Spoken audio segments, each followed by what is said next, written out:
Students, whatever homework is given to you, you have to submit it on the very next day between 8 am to 1 pm to the given WhatsApp number, and it is compulsory to submit your homework as your attendance will be marked on the basis of your submission.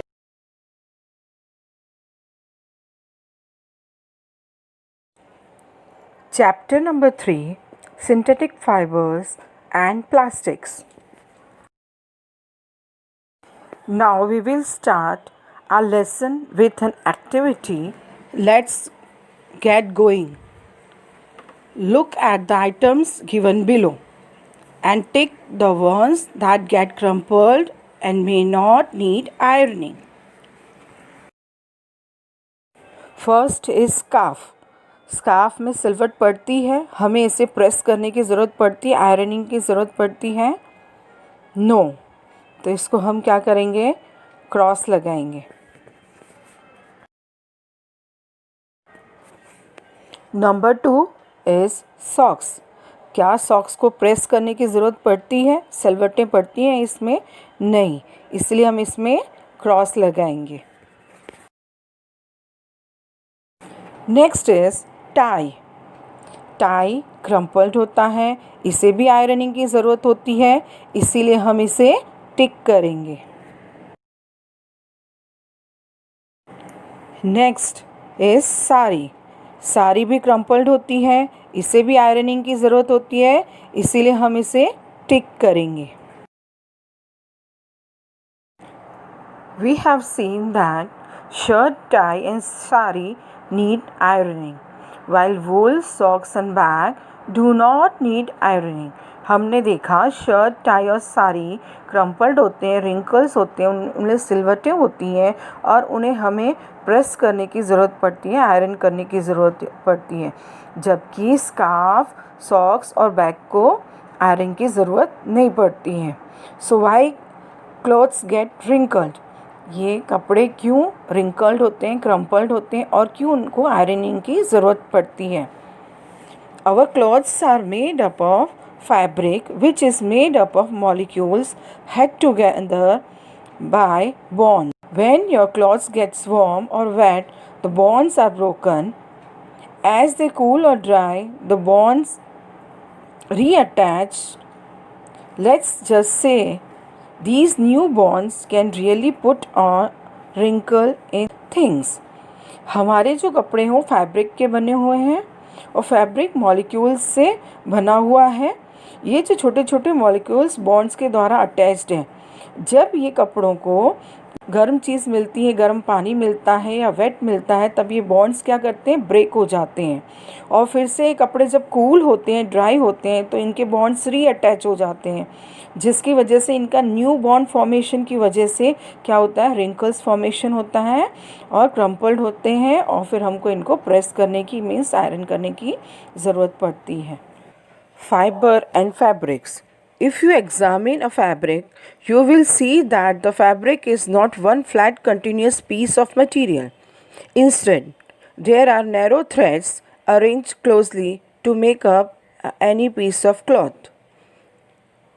If you pull out the thread from the fabric and press it on the table and scratch the sharp object, you will see a single thread made up of even more thinner strands called fibers. Fibers are classified into two types, namely natural fibers and artificial fibers. Let us know about fiber in detail. Fibers that are obtained from the natural sources such as plants and animals are called natural fibers. For example, cotton and linen are obtained from plant sources, whereas silk and wool are obtained from animal sources. Fibers that are made by man are called artificial fibers or man-made fibers or synthetic fibers. They are made from different types of chemicals: polyester, terylene, rayon, and nylon are examples of artificial fibers. Synthetic fibers are more durable compared to natural fibers. Fibre and fabrics. यदि आप fibre की जांच करते हैं तो देखेंगे कि fibre flat continuous piece नहीं है, बल्कि नैरो थ्रेड्स क्लोजली अरेंज करके बना हुआ है. अगर आप धागों को बाहर निकालते हैं और टेबल पर उसको ट्रेस करते हैं किसी धारदार वस्तु से, तो आप देखेंगे कि एक सिंगल थ्रेड वो बहुत सारे बारीक पतले धागों से बना हुआ है. फाइबर 2 टाइप्स में क्लासिफाई किया जाता है, नेचुरल फाइबर्स और आर्टिफिशियल फाइबर्स में. चलिए विस्तार से जानते हैं फाइबर्स के बारे में. फाइबर्स जो हमें नेचुरल सोर्सेस से प्राप्त होते हैं उन्हें नेचुरल फाइबर्स, उदाहरण कॉटन एंड लिनन, ये प्लांट सोर्सेस से प्राप्त होते हैं, जबकि सिल्क और वूल हमें जानवरों से प्राप्त होते हैं. जो फाइबर जो मनुष्य द्वारा बनाए जाते हैं उन्हें आर्टिफिशियल फाइबर्स कहा जाता है, या मैन मेड फाइबर या सिंथेटिक फाइबर्स कहा जाता है. ये किस रसायनों द्वारा बनते हैं, उदाहरण पॉलिस्टर, टेरिलिन, रेयॉन और नायलॉन. ये उदाहरण हैं सिंथेटिक फाइबर्स के. सिंथेटिक फाइबर्स नेचुरल फाइबर्स की तुलना में अधिक टिकाऊ होते हैं. Types of synthetic fibre. We have learn that synthetic fibre is made by man using technologies. There are different types of synthetic fibers. These are rayon, nylon, polyester and acrylic. We will learn each of these one by one. हमने पढ़ा है कि synthetic fibre man द्वारा बनाया जाता है और ये डिफरेंट टाइप्स के होते हैं, rayon, nylon, polyester and acrylic. अब एक एक करके हम इनको पढ़ेंगे. Speaking about rayon, it has an interesting history. China discovered that silk fibres are obtained from silk worm. However this discovery was kept secret for many years. Fabric made from silk fibers are costly but had great demand because of beautiful appearance. अगर हम rayon की बात करें तो इसके पीछे interesting history है. China ने सबसे पहले सिल्क फाइबर्स ऑब्टेन किए थे सिल्क वर्म से. ये डिस्कवरी बहुत सालों तक चाइना ने सीक्रेट रखी. सिल्क फाइबर्स बहुत कॉस्टली हैं, पर इनकी डिमांड भी ज़्यादा है क्योंकि ये बहुत ब्यूटीफुल अपीयरेंस देते हैं. Scientists tried to manufacture silk artificially towards the end of 19th century. Scientists were able to manufacture the fiber and chemical treatment of wool pulp. This fiber has similar properties that of silk, and so it was named as artificial silk or rayon. It is cheaper than silk. Scientific ने 19th century के and में manufacture किया था fibre chemical treatment के साथ में. Wood pulp को chemical treatment के साथ में ट्रीट किया था और उन्होंने डेवलप किया था ऐसा फाइबर जो सिल्क से सिमिलर उसकी प्रॉपर्टीज़ थी और उसको नाम दिया गया आर्टिफिशियल फाइबर, जिसको हम रेयॉन भी कहते हैं. और ये सस्ता है सिल्क के कंपैरिजन में. It can be woven like silk fibers.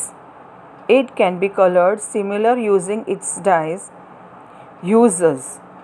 It is mixed with cotton fibers to make bed sheets, It is mixed with wool to make carpets. इसको हम सिल्क फाइबर्स की तरह बुन सकते हैं और इनको डाई भी कर सकते हैं, डिफरेंट डाइज यूज़ करके, डिफरेंट कलर्स की डाइज यूज़ करके। यूजेस, इसको कॉटन फाइबर के साथ मिक्स करके बेडशीट बनाया जा सकता है और वूल के साथ मिक्स करके कारपेट्स बनाए जाते हैं। Properties of rayon, it is good absorbent, so clothes made of rayons are preferred in summer over other synthetic fibers. ये बहुत अच्छा एब्जॉर्बेंट है, मतलब अच्छी तरह से पसीने को सोख लेता है, इसीलिए समर में ये रेयॉन के कपड़े ही पहने जाते हैं दूसरे सिंथेटिक फाइबर्स के कंपैरिजन में। It Burns at a high temperature with a smell of burning paper without melting. वो हाई टेम्परेचर के साथ में बर्न करता है और स्मेल भी कैसी आती है, जैसे बर्निंग पेपर के जैसे स्मेल आती है, पर मेल्ट नहीं होता ये। It has a soft and silkie touch and drapes well, उसका सॉफ्ट और सिल्की टच होता है। It wrinkles easily, made stretch और श्रिंक व्हेन वॉश्ड। वो अगर हम वॉश करते हैं तो उसके ऊपर रिंकल्स आ जाते हैं, मीन्स सिकुड़न आ जाती है जब हम उसे धोते हैं। और मे बी स्ट्रेच्ड और सिंक्ड व्हेन वॉश्ड, श्रिंक भी हो सकता है और स्ट्रेच भी हो सकता है, उस पर सिकुड़न भी आ जाती है, मीन्स रिंकल्स फॉर्म करता है। Uses of rayon, rayon fibres are used in apparel industry to make shirts, blouses, dresses, jackets, scarves, ties, hats and socks. Rayon fibres industries में यूज़ होते हैं, जैसे शर्ट बनाने के काम में आता है, blouses, dresses, jackets, scarfs, ties, heads और सॉक्स बनाने के काम में आता है। It is also use in furnishing including bedsheet, blankets and curtains. ये फर्निशिंग के काम में भी आता है, जैसे बेडशीट से ब्लैंकेट, कर्टन्स रेयॉन के कपड़े का ही बनता है। It is used in making medical products such as bandage and surgical dresses. Rayon fibres medical products बनाने के भी काम में आता है, जैसे बैंडेजेस और सर्जिकल ड्रेसिंग जो भी होती है वो रेयॉन फाइबर्स की बनी हुई होती है। Rayon is used in the tyre industry in making tyre cord. ये टायर इंडस्ट्री में भी यूज़ होता है टायर कॉर्ड बनाने के लिए।